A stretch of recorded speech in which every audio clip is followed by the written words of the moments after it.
So yun na nga mga ka-office, nandito ulit tayo sa Chromax Motors. For today's video, i-update ko kayo dito sa ating project na Tamiya. Ayan. Silipin nyo yung mga nabago rito sa ating project. Ayan. So ipapaliwanag natin yung mga nabago dito sa ating project na Tamiya. Ayan. So ayan mga ka-office, napapansin nyo na ikasa na natin yung kanyang kaha. Ayan. So mountain na din natin yung kanyang makina na 4K 5 speed. Ayan. So nilagyan na lang din natin ng ano, ayan, yung pinaka forma nya. So lalagyan pa natin yan, hindi pa yan tapos. So inanulan lang muna natin, pinorma lang natin. So silipin natin yung unit na to mga ka-office. Ayan. Ayan. Marami-rami pa gagawin dito. So ito yung kanyang gulong. Ayan, bago yung kanyang gulong. Ayan, 15/9 yung sukat. Ayan. At ito rin yung kanyang likod. Ayan. Ayan. Original din yung kanyang tailgate. Ayan. So marami-rami pa yan kasi ibabapping pa natin yan. Ayan. So ayun na nga mga ka-office, na kita nyo naman tong ating unit. Ayan. So kung interested po kayo dito sa ating unit na to, wala pang may-ari nito. So kung interested po kayo, ayan, pwede natin pag-usapan kung okay ho sa inyo tong ating unit. Ayan.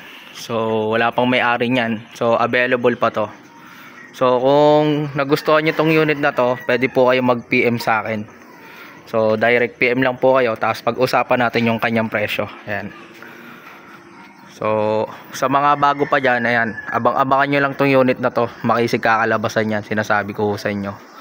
So ayan, matagal-tagal pa yan. So abang-abang lang kayo sa mga update natin para masubaybayan nyo tong unit na to. Ayan, Tamiya nga pala yan mga ka-office. So yung kanyang makina, ayan, 4K 5 speed. Ayan, Tamiya yan. So di natin mamadaliin yan para makisig yung kakalabasan. Ayan.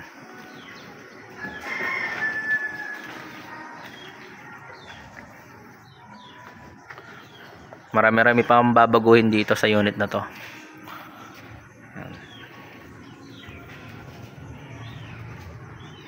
So kung nagustuhan nyo to mga ka-office, ayan, pwede kayong mag-comment dito sa ating YouTube channel or mag-message lang po kayo sa aking Facebook account na Paul Adrian Harin Valerio, o kaya ilalagay ko na lang po dito yung aking pinaka Facebook para may message nyo ako kung interesado po kayo dito sa unit na to. Ayan. So ginagawa pa lang ho yan, ina-assemble pa natin.